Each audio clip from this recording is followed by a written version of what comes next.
Good morning, and thank you for tuning in to the 2021 Sloan Sports Analytics Conference. My name is Grant Hozinski, and I'm a first-year MBA student at MIT Sloan. It's my pleasure to introduce our panel, The New Sports Fan, Innovation and Data. Our panelists today are Valerie Camillo, President of Business Operations at Comcast Spectacor, Marie Donahue, Vice President of Global Sports Video at Amazon, and Jessica Gelman, CEO of the Craft Analytics Group. Our panel today will be moderated by Allison Overholt, General Manager at Oprah Daily. The panel will run for about 35 minutes and we'll leave 10 minutes at the end for questions. Please use the chat on the right side of the window for discussions during the panel and the Q&A function also on the right side for questions to our panelists. The questions will then be selected by the moderator. And with that, I will turn it over to Allison. Thank you so much, Grant. Good morning, everyone. What an honor to be here this morning with such an esteemed group of leaders, kicking off this year's Sloan Conference with the New Sports Fan, Innovation and Data panel. So Jess, it's hard to believe that it was exactly 1 year, 1 month, and 1 day ago that we were sitting on a stage together at last year's conference on the Fanalytics panel. And you know who wasn't sitting there with us? Marie. Because Amazon figured it out a little quicker than the rest of us. We had all stopped hugging and shaking hands. The elbow bump was kind of becoming a thing, but still, none of us truly had any idea that we were on the verge of all that this past year became. So now here we are, 1 year, 1 month, and 1 day later. And in this very, very first panel of the conference, we're going to dig into the question everyone wants to understand as we look to emerge from this pandemic. And that is, how are fans different? And as a result, how will the fan experience be different after this year that we've all just been through? So let's start with big picture observations from each of you.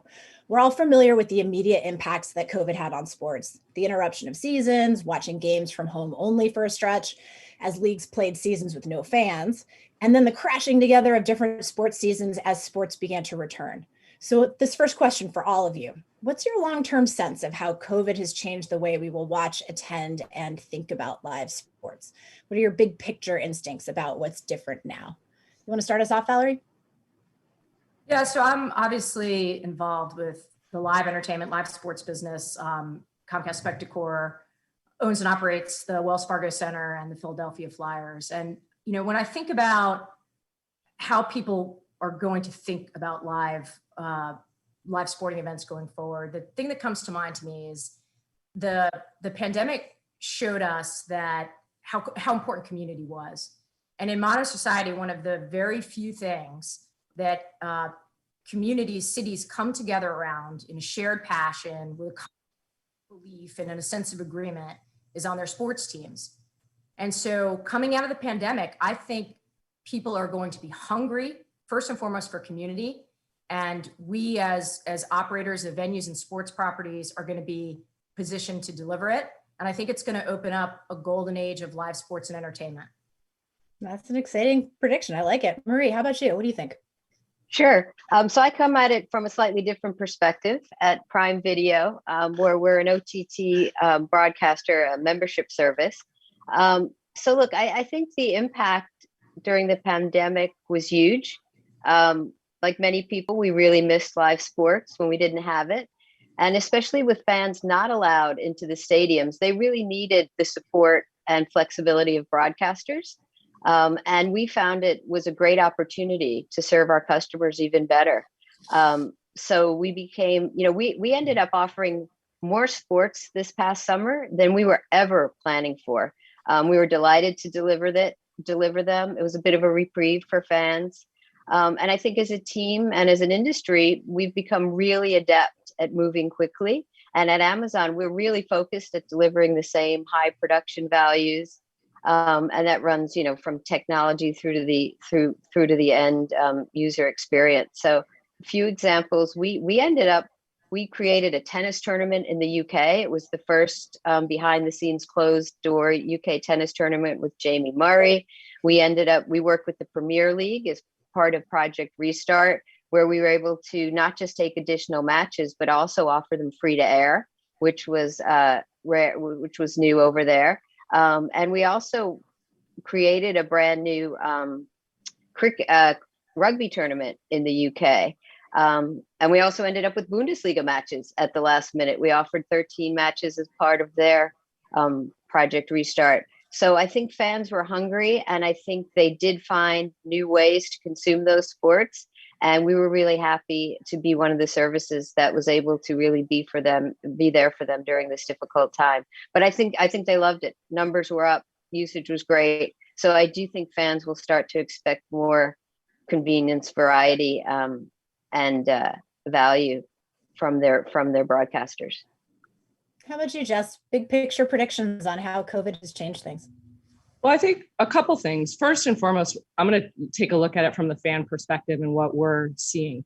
So first and foremost, there were a lot of new fans who were created during this. I know that we've seen a drop in viewership, but some of the work that we did with the NFL kind of identified early on the number of net new younger fans and more male dominated when they were hosting a smaller group of people at the beginning. Now, there's a whole host of reasons around that, feelings of safety and things like to that effect. At the same time, we did some work with a company called Ninth Decimal, where we looked at the fans who had historically gone to games in the past and what were their behaviors during the pandemic. And they were less mobile. They were not doing as much. And so there's also this older fan base here that teams and leagues are needing to deal with and address because they're going to have more fear. So the big things that we're seeing, one is probably a real blurring of things that people got used to and liked about the digital experience. And we're starting to see a tremendous amount of investment to the in-game experience as a result of that. You may have heard or have seen that how many venues have adopted 5G or implemented it during this time, as well as huge investments in a higher level Wi-Fi. That's going to allow for some of the, digital experiences that you were having at home while you were watching games to likely be happening during games. The other component of that, obviously, is that gambling has just massively accelerated during this time. And as it becomes more and more prominent at venues, in DC, I believe that they're going to be able to take bets at games. It's a big thing that Ted Leonsis has been focusing on. But even in like the NFL for this upcoming seasons, there's a number of betting lounges that like the Eagles and the Broncos have created. So that connection on the Wi-Fi side, that blurring is very significant. The other major thing, and Val, I'm sure you can speak to this ad nauseum, is the safety component with folks going to games. In particular, obviously, mobile ticketing has accelerated massively.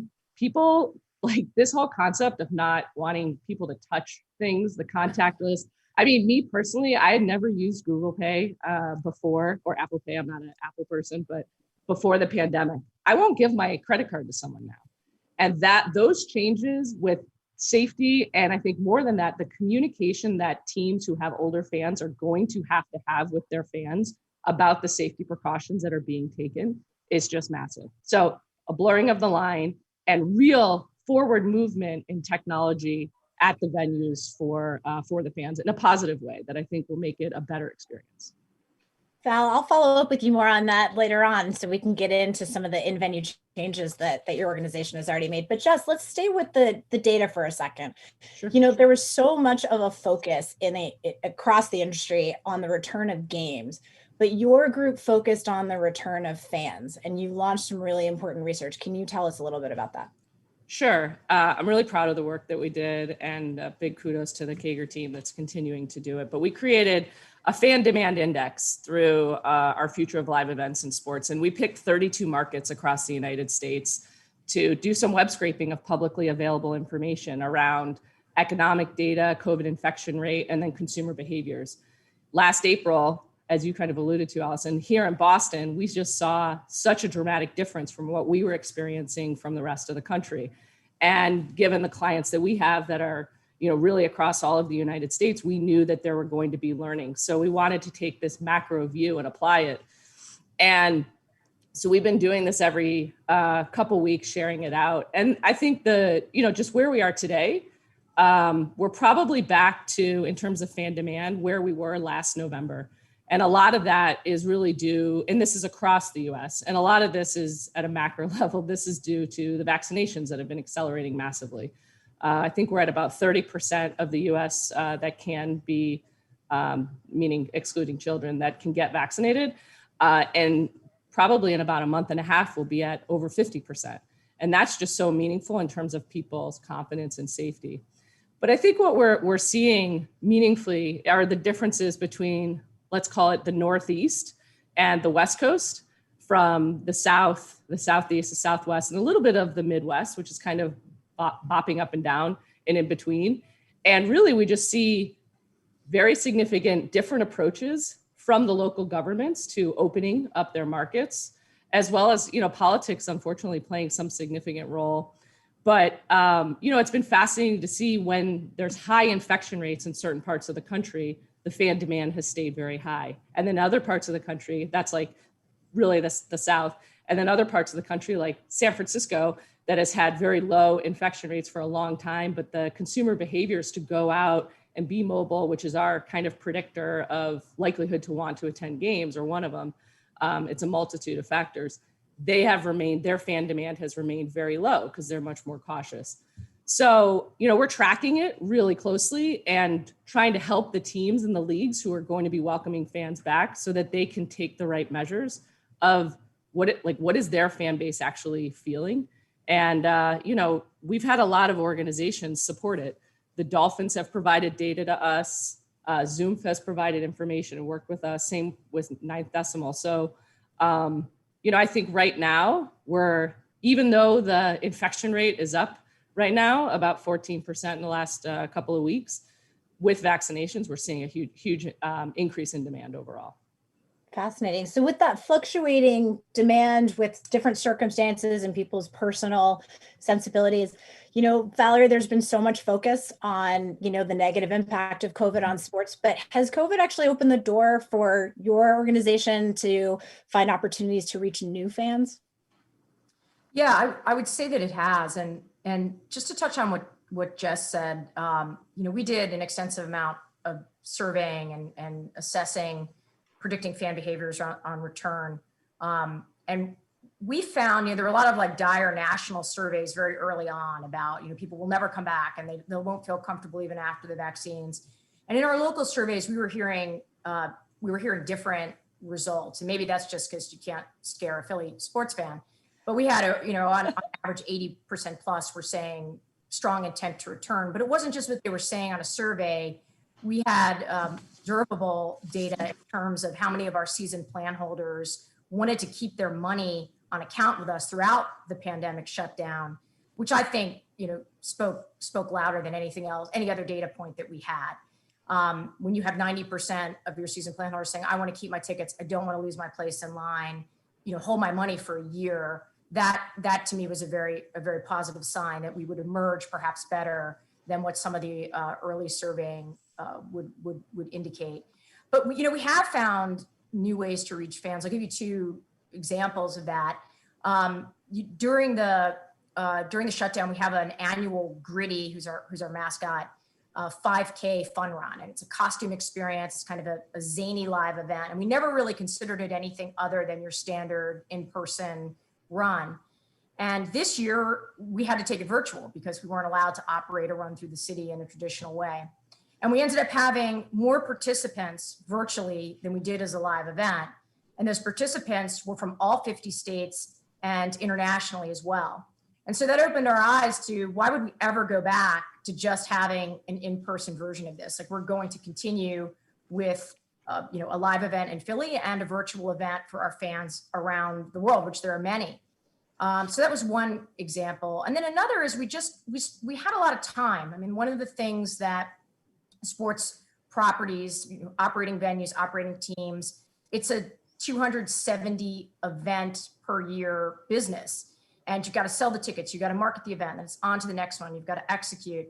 And so you really don't have a lot of time to sit, you don't have as much time as you want to sit down and think strategically about, investments in tech. And that's why I hired Jess and Kager, because they can do that for you. But in the regular course of business, it's difficult.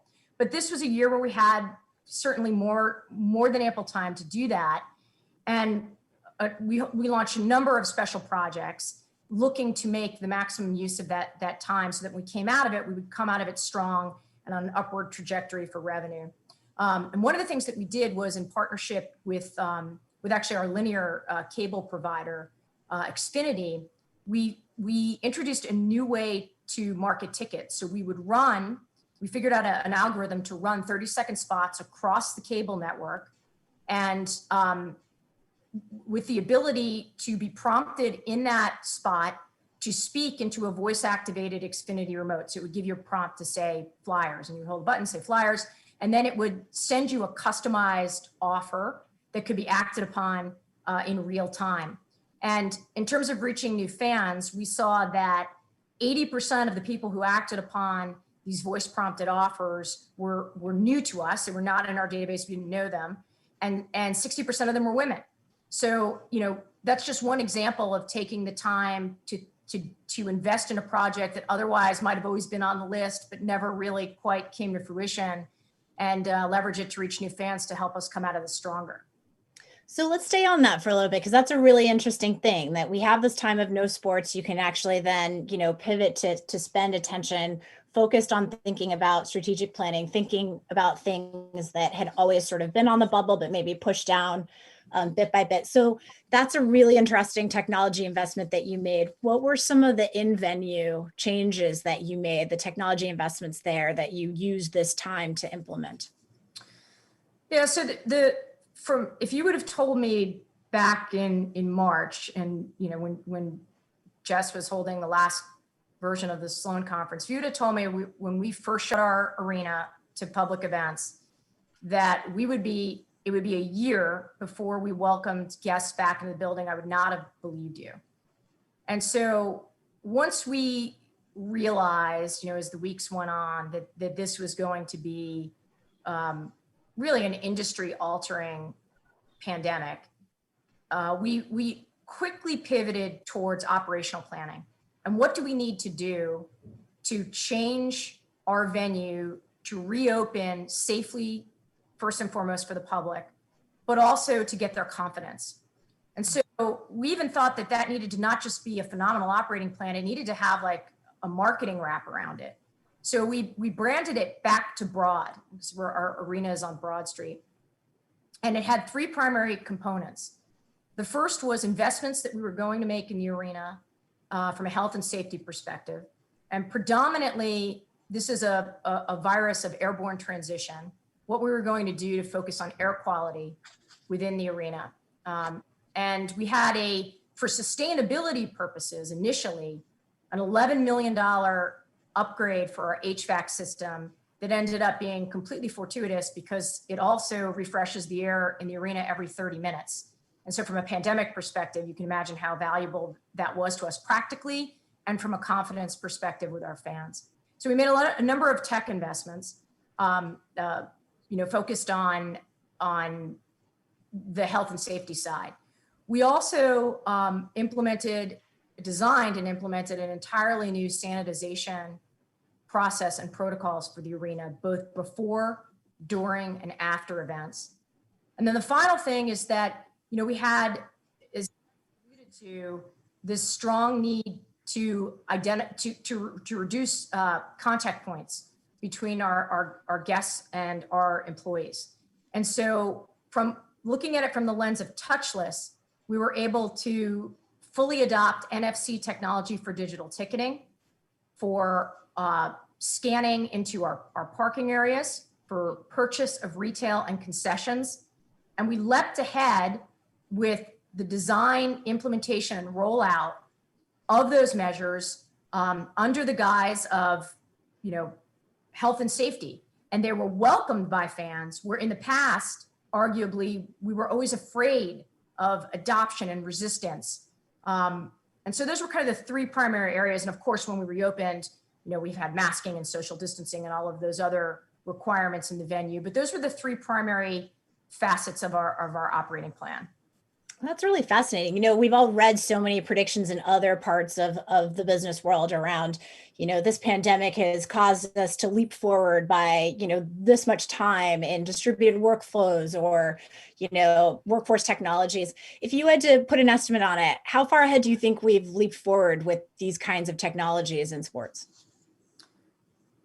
I would guess 3 to 5 years for us.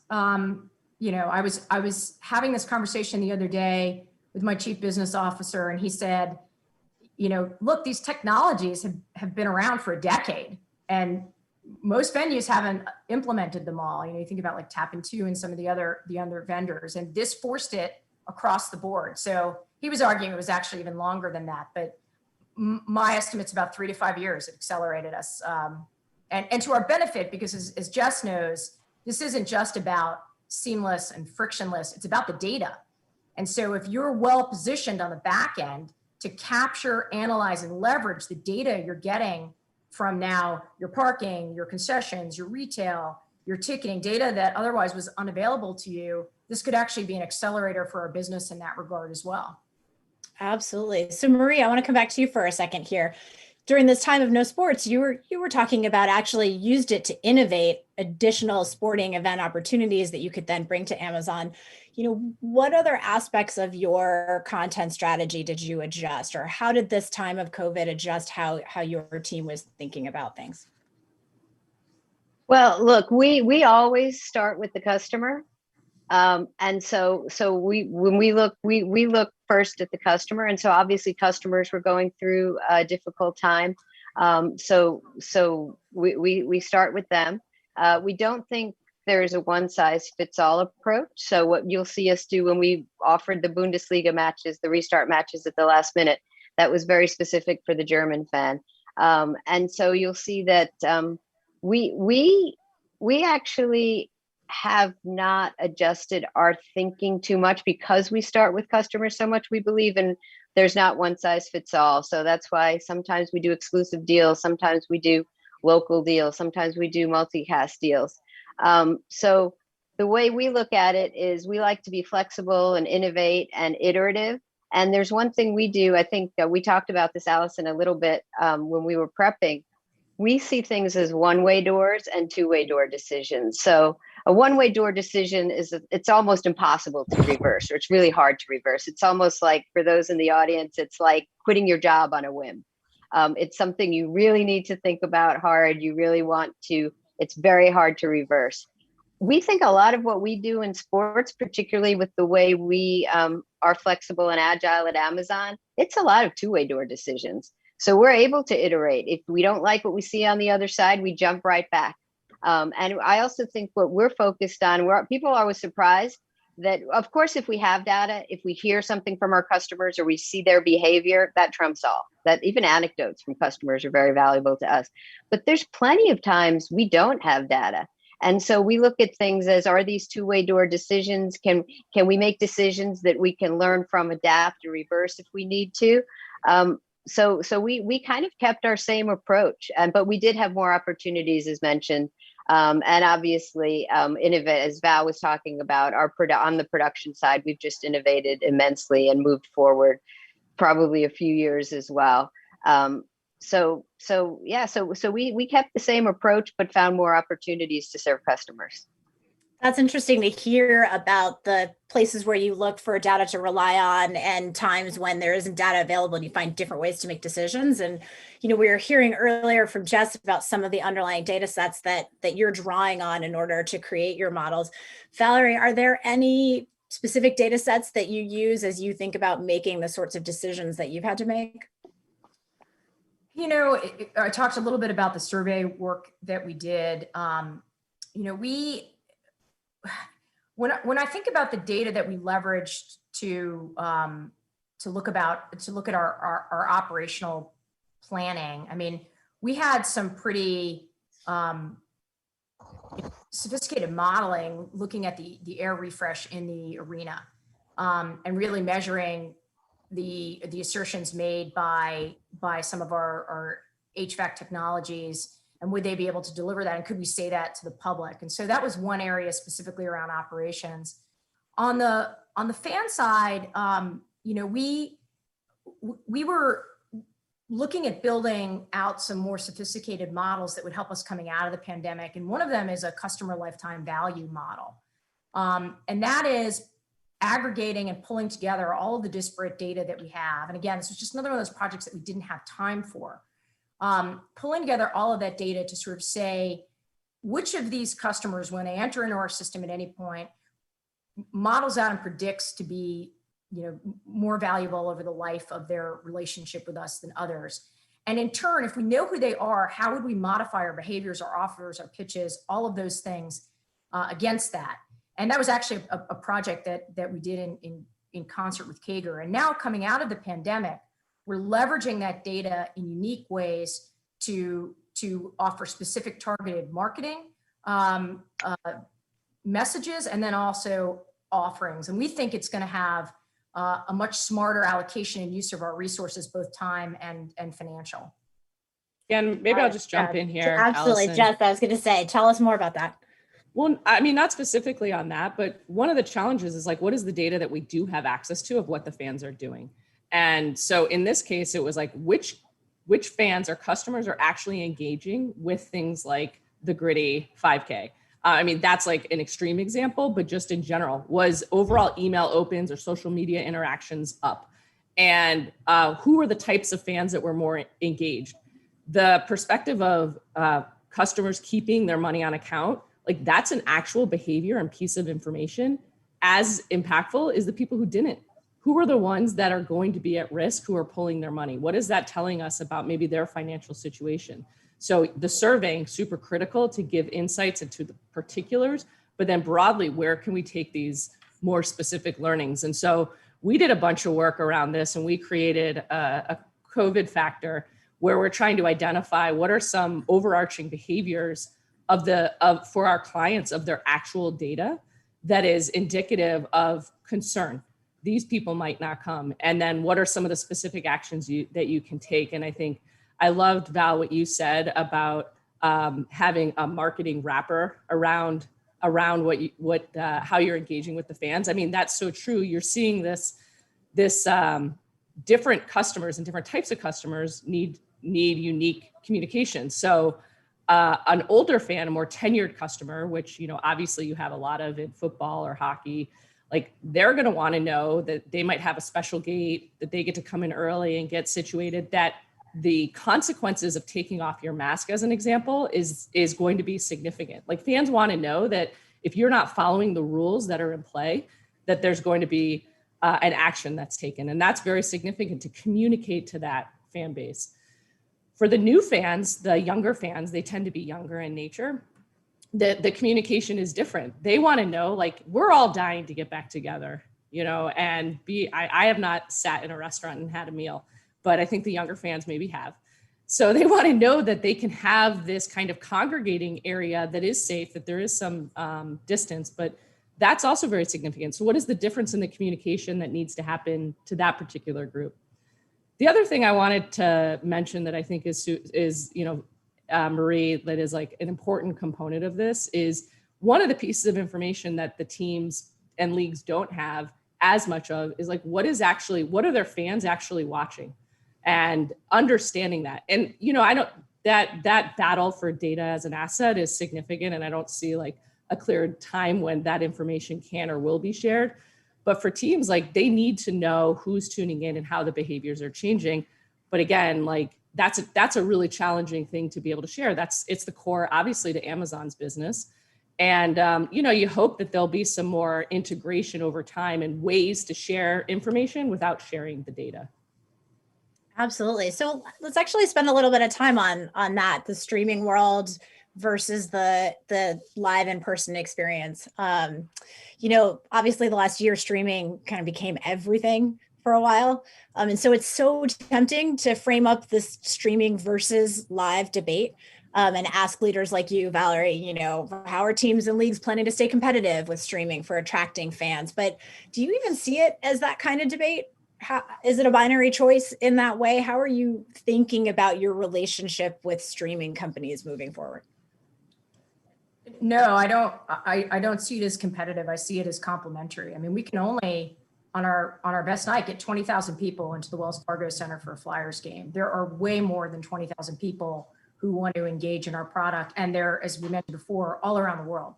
So, when we think about our broadcast, our stream, we think about it in terms of aspiration to attend and deeper engagement with the team when you can't be there in person. And, if you ever wonder why when you're in and out of a commercial break in a broadcast, the cameras will show fans having a lot of fun on the concourse, or a kid getting his or her face painted, or eating yummy arena food. Like, the reason that we do that is it creates this aspiration to, like, oh, I want to go. That looks like fun. A live experience. It's an invitation. So I see them as totally complementary in that regard. And live events are different. I talked at the beginning about the sense of community, and I think there'll always be that desire to be there, to be part of that moment, right? Like, to create this memory that can be passed through generations, this I was there feeling to it. And I think in particular, hockey is a sport that is best consumed live, not only for the sight lines, but because of the sensory experience of it, the cold, the intensity and the passion of the crowd, all these different things. So they're absolutely complementary. And that being said, Marie, you should still bid on our rights because they're incredibly valuable. But they're complementary, and they feed off each other just as much as streamers and broadcasters need the live experience to be vibrant. I mean, when you watched a Flyers game when there were no fans in attendance, we were pumping in crowd noise. It was different. And I don't know that it was necessarily a better presentation on stream or on broadcast than that same product with all of the fans there. That's my opinion. Marie, jump in here. You just Yeah. did a really big deal with, no less than the NFL. Tell us about the relationship that streamers are building with the leagues. Yeah, no, I agree with Valerie. I think it's totally complementary. I think we've been, obviously we're a streaming we're a streaming service, and so we've been really encouraged by what we've seen. In addition to streaming more events than ever before, the last quarter for us was our strongest viewership. We had our strongest viewership ever. We had the opportunity to stream an exclusive NFL game, which the 49ers against the Cardinals. And we drew about over 11.2 million total viewers, which was the highest digital average minute audience ever for a regular season game. And we just think anytime you can serve that many fans and in a customized way, which we like to do, we actually think we can bring the fans closer to the teams and enable them to have a customized experience, which I think benefits both the live experience, the team, and our customers. We do all sorts of innovation to engage fans during the broadcast. Obviously, the game is paramount. We never want to distract from that. It has to be intuitive and natural. We never take you away from the game, but we offer all sorts of opportunities for fans to activate other innovations, things like next gen stats we do with the NFL. Those are the stats that come from the shoulder pad of the football players, and so it's separation, it's time in pocket, it's all sorts of things, and it's instantaneous highlights, and it's we offer different audio options. On the NFL, you can listen to Hannah Storm and Andrea Kramer, the first time ever two women have called an NFL game. So no, we just think it's totally complementary. And in fairness, we wouldn't have events to stream if folks like Val didn't produce them. So I think it's just a way to surround the fan. I love that. I was also going to say, Marie, also the quality of the crispness of the Amazon Prime streams is so good. I think the amount and the number of different languages that you guys can do those streams in across the world, it's also going to really, I think, massively accelerate the number of fans who are having access to information. Yeah, absolutely. Thanks, Jess. We really pride ourselves on that. It's not easy, and we wouldn't do it if we couldn't do it in a really high quality way. And yeah, that's something, it's an opportunity now. Fans have more content, more availability. Sometimes it's more expensive, but it's also a tough time for fans. It's harder to find. The value sometimes isn't there. And so we really believe that we're going to have to we all, and we particularly at Amazon, are focused on value, convenience, and selection. And so that convenience, Jess, when you talk about it, I mean, We're in over 240 countries. We're on practically every device. We have to help fans figure out how to navigate this more complicated world. I think we have it a little easier. We're different. I always have to explain. We're a membership service. So if you have Prime, you'll have you'll have those 15 exclusive Thursday night football games. You don't have to pay extra. If you live in Washington State and you're a Prime member, you get the Sounders. It's not that complicated. You don't have to go check your credit card statement and figure out which service you're paying this month. So thank you for saying that. And we're really excited to do even more and innovate even more. That's great. All right, we're going to pivot to taking some questions from the audience in a second here. I just want to close out this part of the panel with a last lightning round prediction from each of you. So this year was obviously this huge disruption, but what is your prediction on fan behavior? Are we going to see fans just snap back like a rubber band to their old in-person habits? Are we going to see a sea change in behavior, or are we on the verge of a new roaring 20s, new era of hedonism? I'll kick it off here because we actually have done some work across all of the leagues. Obviously now you have the NBA and NHL along with MLS coming back and MLB.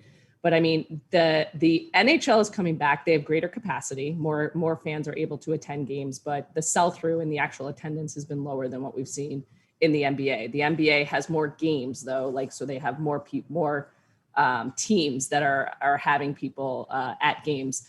And what we're seeing again, this is very early data, but for teams that have had 15 plus games, initially there's huge pent up demand and people want to go back. But then there's this inflection point at 15 games where we're starting to see less sell through of the tickets. And so that's actually really interesting as to why. And we saw a little bit of this with the Australian Open, where they didn't sell out. Even, and Australia is much more advanced in terms of the impact of COVID across that country. They're basically almost fully open at this point in time. So I think the impact or this focus is going to be like really marketing to these new fans and getting the older fans more comfortable.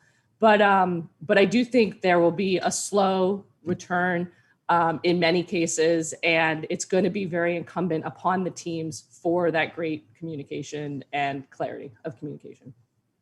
Marie and Valerie, what do you think?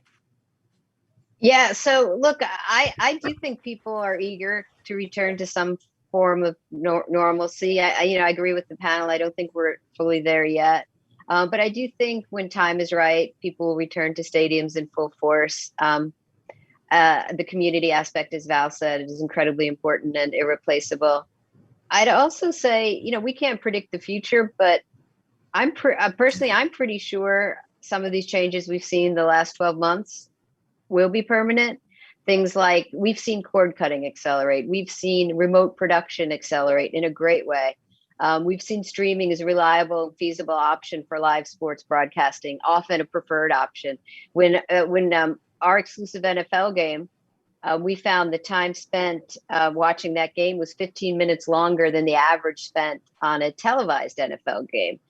So this is a real opportunity, and fans are responding in a good way. The one thing I'll say is, at Amazon, we always say it's day one, which basically means you have to keep this attitude that it's day one of a startup. And so that's our attitude. And we just think these changes are just going to drive so much opportunity to innovate.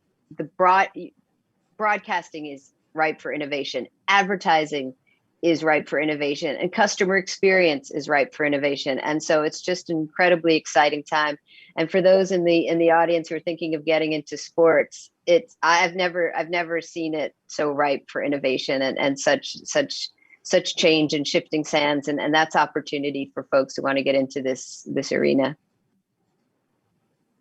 Yeah, I'd answer it in two ways, a short term and a long term. I agree with Jess. Like, we're in a period of transition right now in terms of attendance, where there are some guests who are comfortable returning. There are others who are more reluctant, and it not only because of their concerns around the pandemic, but because there are protocols in place. We've seen from some of our surveys that fans have said, I intend to return when I'm not required to wear a mask throughout the event, or keep my distance in this way, or, not be able to go into our concourse bars and restaurants. Like, when it is a normal experience, the experience that they remember when they left. And so we know it's a period of transition, but my long-term answer remains what I said at the beginning, is that, I think when people reach that level of comfort and when the operating protocols return to more normalcy, it's gonna open up a golden age of people. I've streamed all the things. Marie, I've been on Amazon Prime. I'm not there's anything left for me to watch. And I'm so anxious to get out. And my husband is fully vaccinated, and and I'm not. And he's I haven't seen him. It's like we broke up. He's moved out. He's with other vaccinated people, and I'm like left to scheduling in my calendar a look ahead for when I think I can re-enter the world and all the things that I want to do, the restaurants I want to go to, the vacations I want to take. And I just think it's going to explode. It's just been such a tough year. And I think the business of live sports and entertainment, which includes our concert business, of course, as well, which is on a more of a delayed lag than even sports and entertainment to return because of some of the economic models of that business. But I think it's going to be a golden age, and people are going to really enjoy just being together. Being together with strangers is a great thing. I want to say one more thing. Sorry, the NFTs, the non-fungible tokens that are becoming so pervasive and important. That's actually going to be huge for live sports, because the ability to tie those NFTs to a ticket, to an experience at a game, that is going to be something that is going to hugely differentiate sports teams and bring people back in a meaningful way, because there's an exclusivity to it and you can actually track it and monetize it. So the technology that's coming, and by the way, the data that will come out of that is just huge. Fascinating. All right, so we've got a question here on gambling, and we only just briefly touched on gambling, so let's dive into this one. The questioner says it's really interesting seeing the view from the US on gambling and betting at sports venues compared with the UK. Everything in the US seems to be about boosting ease to bet, while the UK is all about trying to reduce betting. Do you think this will be a 5 to 10 year boom before government regulations become stricter again? Or do you think this is just the beginning in the US? Who wants to grab that one? I mean, I'll start with that. I think there's going to need to be a number of protocols and processes that are put in place as we see potentially the effect of gambling, if it's not kind of managed in a good way. I mean, from my perspective, it's all about engagement and making it fun, and having people more engaged. So, the UK has actually been something that the US has looked at for a long time, as this is a really great way to engage fans in a different way. And I think this ability to do it in venue, because of the technology advances and the fact that there won't be any delays, that's been the biggest inhibitor to doing it in venue historically. I think it's going to be great because, I mean, we all do it when we go to games today, right? Hey, who do you think is going to score this? Or what's this play going to be? Like, we're all doing it. And to be able to actually, like, with your friend, do it in real time and then celebrate, it's going to create more of that community, more of that experiential opportunity with fans at games. So I think it's going to be a boon. Fascinating. All right, here's one that I think maybe Marie start, and then Val, tell us if you think it impacts you, and then Jess, wrap up on any thoughts. Would love to hear some thoughts on fan-controlled football on Twitch and the implications of their early success. It feels almost gladiator-esque in the sense that fans influence the outcome. What do you think? Yeah, no, they're doing some great things, and obviously, we work with Twitch all the time. It's an Amazon company, and we show Thursday Night Football on Twitch, and it comes back to what we've been talking about a lot today. It's engagement. It's the ultimate engagement when you can actually control what happens on the field. So yeah, very exciting, and it's one where what's so fascinating about it is we really, in professional sports generally, we don't want to distract from the game on the field. And so I think what they've been able to do is they're not distracting. They've made you a part of it. So it's really interesting, something to continue to watch. We love working with Twitch. They're like our sandbox. So we've been doing overlays and interactivity on Twitch for several years now, and it's an incredibly interactive and fan engaged platform, so it works really well. on Twitch. Valerie, are we So going to see fan-influenced hockey anytime soon? We might. I want to go back and touch on the prior question about gambling, because that's already arrived for in Pennsylvania.